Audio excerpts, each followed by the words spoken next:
In Easel Pro, you have access to a design library with millions of designs. To access it, you just click on this Apple icon, you see the Pro Design Library, and then you have tons and tons of different designs. You can either filter them by categories here on the left, or you can search for a specific design right here.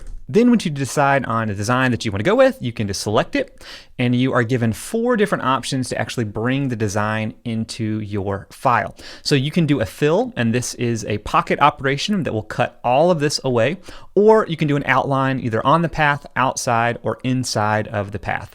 If we select fill, we can bring this into our already existing design or a brand new one, and then you can adjust it just like you would any other designs that are brought in. And if you bring a design in as an outline, even though I selected the outline on the path, you can actually go back in and change that to outside or inside once a design has been brought in.